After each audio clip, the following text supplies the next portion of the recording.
Bisa aja. Bismillah, Bismillahirrahmanirrahim. Assalamualaikum warahmatullahi taala wabarakatuh. Waalaikumsalam warahmatullahi wabarakatuh. Selamat pagi anak-anak semuanya yang saya cintai dan saya sayangi. Selamat pagi Pak Guru. Yang ya, terima kasih.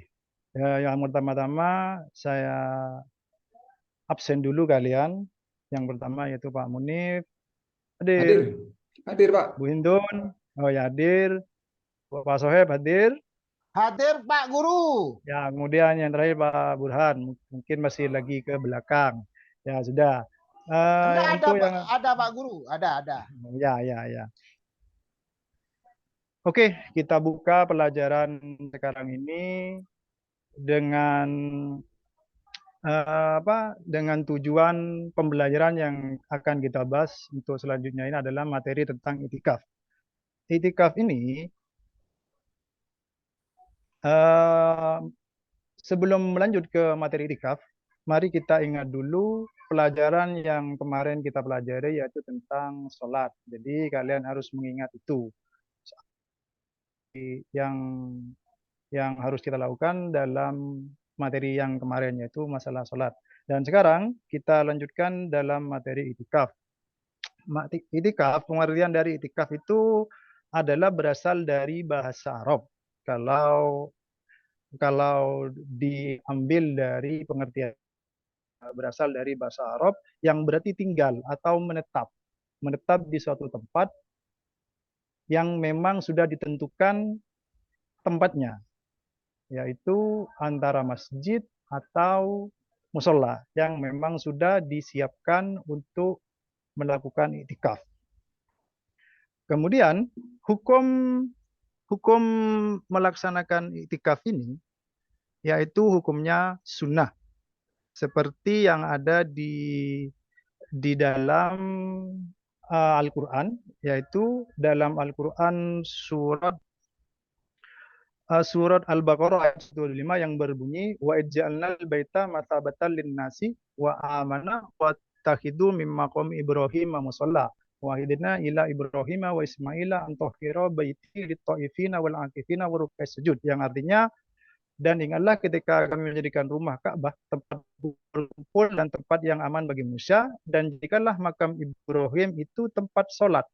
Dan telah kami perintahkan kepada Ibrahim dan Ismail, bersihkanlah rumahku untuk orang-orang yang tawaf, orang yang iktikaf, orang yang rukuk, dan orang yang sujud. Nah, di sini itu mengambil kesimpulan bahwa iktikaf itu hampir sama adanya dengan tawaf, yaitu berdiam diri.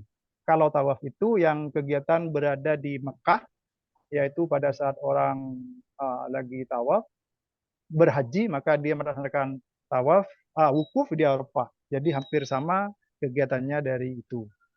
Lanjut, kemudian dasar hukumnya yang sunnah itu ada di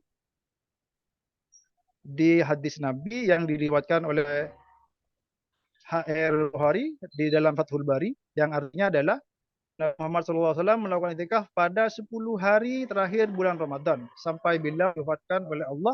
Lalu hal tersebut juga oleh istrinya setelah wafat. Jadi itu adalah dasar hukum yang diambil dari pelaksanaan itikaf ini. Itu merupakan dasar hukum yang perlu kita ingat dan kita terapkan jika ada seseorang mengatakan kepada kita mengenai hukum-hukum yang ada dalam itikaf. Kemudian yang perlu kalian ketahui, itikaf tersebut bisa dilakukan yang saya Bapak tadi itu terangkan, bisa bisa dilakukan di tempat-tempat yang memang khusus khusus dilakukan untuk itikaf. Ya, contohnya di masjid seperti ini. Ya, kita sudah melaksanakan itikaf, maka yang pertama adalah niat, yaitu nama itu itikafan fi hadal masjidi sunnatan lillahi ta'ala. Kemudian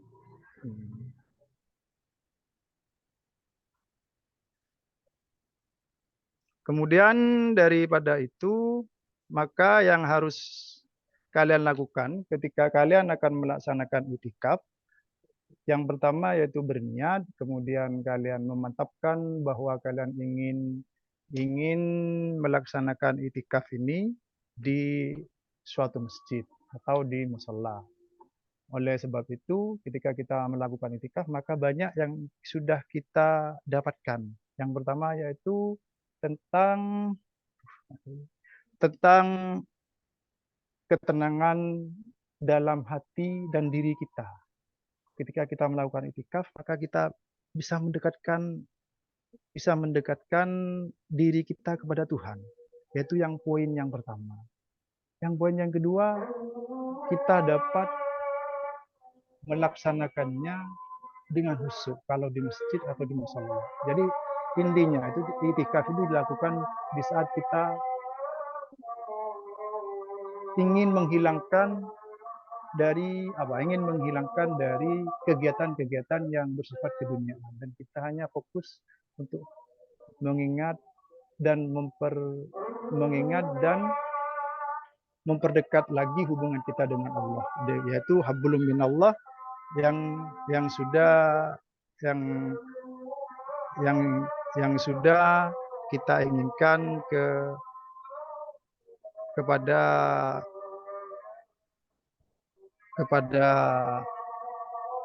keimanan yang ingin kita sampaikan lebih tebal lagi. Nah, yang selanjutnya yaitu itikaf ini adalah yang saya sebutkan tadi, yaitu untuk mencari ridha Allah.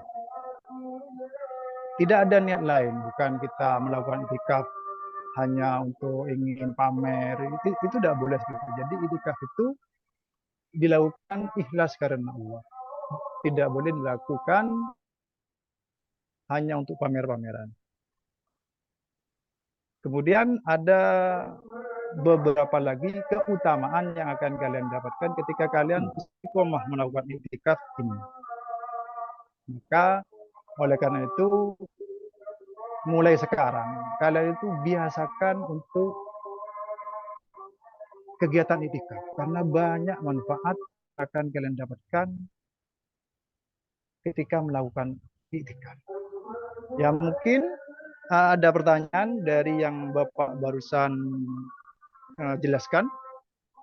Ada Ya. Pak Guru. Ya Pak. Kalau itikaf boleh di surau Pak Guru.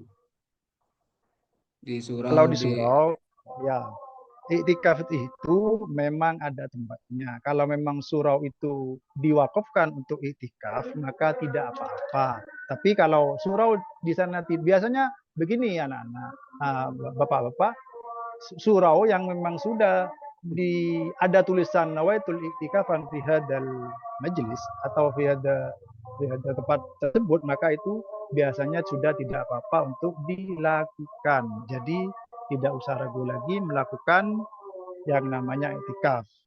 Mungkin ada lagi yang dapat kalian lontarkan beberapa pertanyaan kepada Bapak. Ya, ada Pak. Iya. Ya, karena kita sudah paham Pak Guru. Terbatas. Oh ya. Bagus kalau begitu. Ini memang kelas yang terbaik.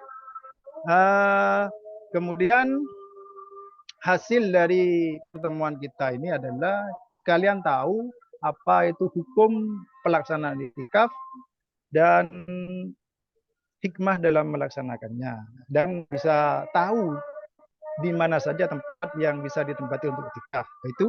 Itu adalah kesimpulan yang kita bahas untuk sekarang. Dan untuk bahasan yang selanjutnya, ya di gelombang kedua kita akan membahas masalah syarat rukun iktikaf.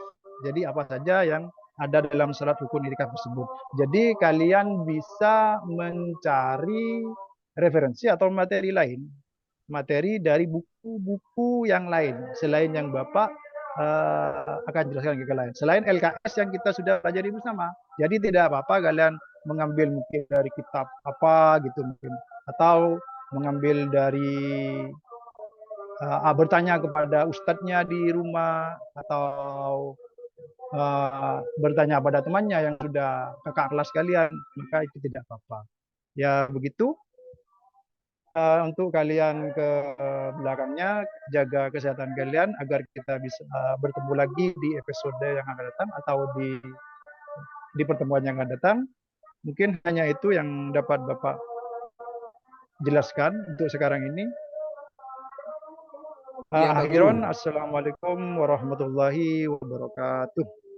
Waalaikumsalam warahmatullahi wabarakatuh. wabarakatuh.